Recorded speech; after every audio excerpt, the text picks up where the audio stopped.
தற்போதைய அண்மை செய்தி. ஏடிஜிபி ஜெயராம் சஸ்பெண்ட் உத்தரவை திரும்பப் பெற முடியாது என உச்சநீதிமன்றத்தில் தமிழக அரசு தரப்பில் பதிலளிக்கப்பட்டிருக்கிறது. தற்பொழுது கிடைத்த அண்மை செய்தியாக பார்த்துக் கொண்டிருக்கிறோம். சிறுவன் கடத்தல் வழக்கில் ஏடிஜிபி ஜெயராமை சஸ்பெண்ட் செய்து தமிழக அரசு உத்தரவு பிறப்பித்த நிலையில் உச்சநீதிமன்றம் கேள்வி எழுப்பியிருந்தது. இதற்கு ஏடிஜிபி ஜெயராம் சஸ்பெண்ட் உத்தரவை திரும்பப் பெற முடியாது என தமிழக அரசு பதிலளித்திருக்கிறது. தற்பொழுது கிடைத்த அண்மை செய்தியாக பார்த்துக் கொண்டிருக்கிறோம். கூடுதல் விவரங்களோடு சிறப்பு செய்தியாளர் யோகேஸ்வரன் இணைப்பில் இருக்கிறார். அவரிடம் விவரங்களை கேட்டு பெறலாம்.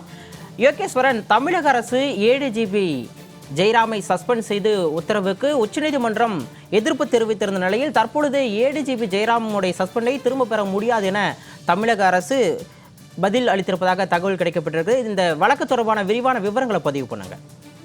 சிகாமணி, கடந்த திங்கட்கிழமை சென்னை உயர்நீதிமன்றம் திருவள்ளூர்ல சிறுவன் கடத்தப்பட்ட விவகாரத்தை நீதிமன்றம் விசாரணைக்கு உட்படுத்திய போது இதுல கூடுதல் டிஜிபி மற்றும் ஒரு சட்டமன்ற உறுப்பினருக்கு நேரடி தொடர்பு இருப்பதை நீதிமன்றம் கண்டறிந்ததன் அடிப்படையில அரசால் சத்திய பிரமாணம் செய்யப்பட்டு பதவியேற்றுக் கொண்ட ஒரு அரசு அதிகாரி இது போன்ற விஷயங்களுக்கு துணை நிற்பதை ஏற்றுக்கொள்ள முடியாது என கருத்து தெரிவித்ததோடு காவல்துறை உயர் அதிகாரியை கைது செய்ய வேண்டும் என உத்தரவிட்டிருந்தார்கள்.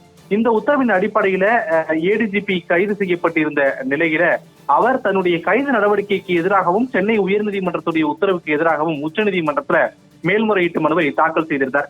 இந்த மனு மீதான விசாரணை இரண்டாவது நாளாக நேற்று விசாரணைக்கு வந்தபோது ஏடிஜிபியினுடைய அந்த கிரிமினல் வழக்கு, குறிப்பாக அவர் கைது செய்யப்பட்டிருப்பதை ரத்து செய்ய முடியுமா, அதே நேரத்துல அவர் பணியிடை நீக்கம் செய்யப்பட்டிருக்கார், அந்த பணியிடை நீக்கம் தொடர்பான உத்தரவை திரும்ப பெற முடியுமா என்ற கேள்விகளை எல்லாம் தமிழக அரசிடம் கேட்டு அதற்கான விளக்கத்தை உச்சநீதிமன்ற நீதிபதிகள் தெரிவிக்குமாறு நேற்றைய தினம் உச்சநீதிமன்றமானது தமிழக தரப்பு வழக்கறிஞருக்கு நோட்டீஸ் பிறப்பித்திருந்தார்கள். இந்த வழக்கின் விசாரணை இன்று மீண்டும் உச்சநீதிமன்றத்துடைய நீதிபதி உஜ்ஜல் புயான் தலைமையிலான கோடைக்கால விடுமுறை அமர்வுல தொடங்கிய போது இடைநீக்கம் தொடர்பாக என்ன முடிவு எடுக்கப்பட்டிருக்கிறது என நீதிபதி வழக்கினுடைய தொடக்கத்துல தமிழக அரசு தரப்பு வழக்கறிஞரை பார்த்து கேள்வி எழுப்பினார். அதற்கு தமிழக அரசு தரப்பு வழக்கறிஞர் தற்போது நிலுவையில இந்த பணியிடை நீக்கத்தை திரும்ப பெறுவது என்பது திரும்ப பெற போவதில்லை என்றும் அது தொடரும் வழக்கு விசாரணை என்பதால் அந்த வழக்கு விசாரணை தொடர்ந்து நடைபெற்று வருவதால் இந்த பணியிடை நீக்கத்தை திரும்ப பெற முடியாது என உச்சநீதிமன்றத்துல தமிழக அரசு தரப்புடன் தெரிவிக்கப்பட்டது. அதே நேரத்துல இடைநீக்கம் செய்யப்பட்டதற்கான ஆவணங்கள் என்பதை நாங்கள் நீதிமன்றத்துல சமர்ப்பிக்கிறோம் என்று தமிழக அரசு தரப்பிலிருந்து தெரிவிக்கப்பட்டது. அதே போல கிரிமினல் வழக்கு என்பது அந்த குற்றம் சாட்டப்பட்டிருக்கக்கூடிய கூடுதல் டிஜிபியின் மீது இருக்கிறது. அந்த வழக்கும் நிலுவையில் இருக்கக்கூடிய காரணத்தினால் அவர் மீதான இடைநீக்கத்தை ரத்து செய்ய முடியாது என்றும் வழக்கில் இவருக்கு சம்பந்தம் இருப்பதாக கருதக்கூடியதால் மட்டுமே தற்போதைய நிலையில் இடைநீக்கத்தை ரத்து செய்ய முடியாது என்பதை உச்சநீதிமன்றத்தில் தெரிவிப்பதாக தமிழக அரசு தரப்பு வழக்கறிஞர் தெரிவித்தார்.